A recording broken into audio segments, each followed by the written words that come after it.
So Black Friday has come and gone, and the NPD sales data suggests that PlayStation VR has drastically underperformed sales-wise. In fact, it was originally projected to sell 3 million units over the course of Black Friday and the holiday period, but they've now revised that projection down to 700,000 units. Now, I'm going to link down below in the description the Gamesindustry.biz article which first brought this to my attention. And in the article, they basically list their reasoning behind why they think the PlayStation VR has underperformed sales-wise. And it's things like poor stock supply, poor advertising from Sony, and real obvious one, lack of software for the system. Like there's not really that title or piece of software or game that slaps you in the face saying I need to own a PlayStation VR. But you know, they're probably right. These are all reasons that could contribute to poor sales of PlayStation VR. But today I'm going to give you my opinion as to why I think the PlayStation VR has underperformed sales-wise over the Black Friday period.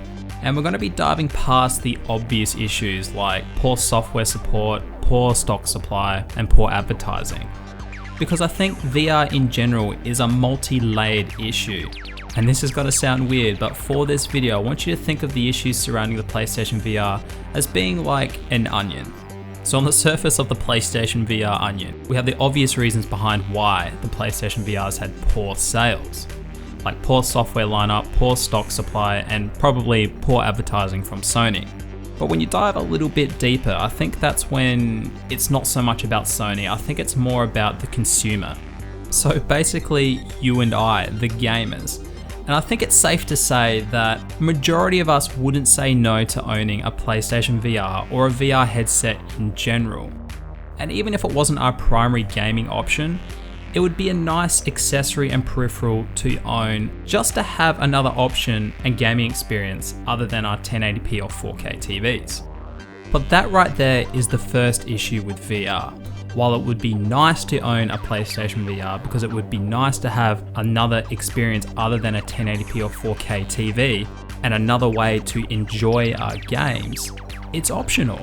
You know, we all already own TVs, we all own 1080p TVs, and some of us probably even own 4K TVs. Well, actually, I know a lot of us own 4K TVs. So straight away, the PlayStation VR is born into a market where it's not a necessity, it's an optional peripheral. And not only is it a peripheral and is it optional, but it's expensive as fuck. It's as expensive as the console itself. So that brings us full circle back to it would be nice to own one and it would be nice to have another option to experience our games. But that's just it, it's optional. And a lot of us are probably struggling to make the leap and jump over the hurdle to buy a peripheral which hasn't got a fantastic software lineup. And the buy-in is basically the cost of a console. So that's the second layer, but personally I believe there's another layer which probably even dives deeper into the mentality of the consumer, being you and I, the gamer. Or at least for me personally, these are the issues that I see surrounding why, before even considering the PlayStation VR as an option, we first have to cross this line. So I'll cut straight to it. Basically, if you live in a family situation, whether it be, you know, with kids, a husband or a wife, or you're just living with your girlfriend or your boyfriend, can you see yourself playing a PlayStation VR in a family situation? If you're a single woman or a single man living by yourselves, you can completely disregard layer 3 and you can move on to layer 2. Congratulations, you advance. Now personally, I believe gaming can border on antisocial, depending where you have the system set up.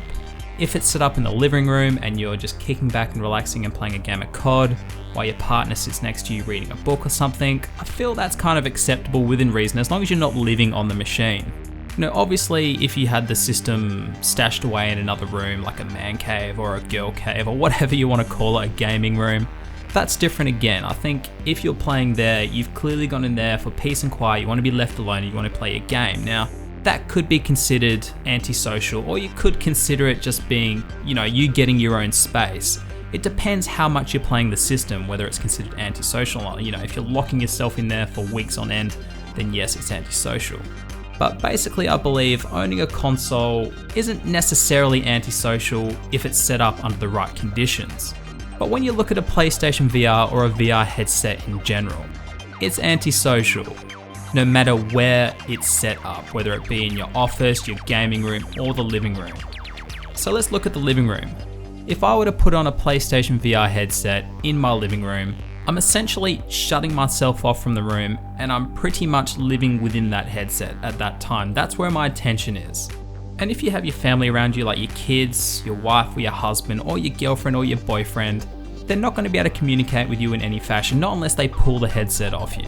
It's much more antisocial to wear a VR headset than it is to just sit on the couch next to your partner with a controller in hand. And you can still hear them, you can still have a conversation with them, you can still make eye contact with them. It's more antisocial with a VR headset. And for me personally, that's one of the reasons why I haven't even considered tackling Layer 2 yet. I live with my girlfriend and it's just not acceptable to lock yourself away with a PlayStation VR headset on or even have it in the living room. It's just too antisocial for me. And you're probably saying to yourself, well, use it within reason. Don't live in the PlayStation VR headset. But if you're buying a PlayStation VR headset at that cost, you want to make damn sure you thrash the shit out of it and you get your money's worth out of it. You want to have a lot of playtime on that machine. Just like you would a PlayStation 4 or a PlayStation 4 Pro. That's where it's different. You could play a large amount of time in the living room on a PlayStation 4 Pro and still have a conversation with your partner, or have your kids or girlfriend watch while you play. It's just not a shared experience, and it never will be. Unless they bring out more headsets where you can sync them up and you play split screen together. That's kind of a different ballgame again though. But at the moment, the VR systems that are on offer by nature are very antisocial systems. And if you're living in a family situation, whether it be you're a husband, you're a wife, you have kids, you're a couple, you live together, it's probably a question you have to ask yourself. Is this a system I want to own in a family situation where I want to play the crap out of it to get my money's worth, but at the same time, it means I'm going to be rather antisocial, more antisocial than what I would be with a traditional console. And I think that right there could be the issue that Sony have to conquer, or VR manufacturers in general have to conquer before they can get more of these systems in homes. So that about wraps it up for me, guys. Those are my kind of 3 layers. You've got your surface layers, which are probably more related to Sony, being the marketing, the software lineup, and stock supply issues. And then you got the second layer, being price point attached to it and the fact that it's not a necessity, it's an optional peripheral. And then, we've got the third layer, which we just covered.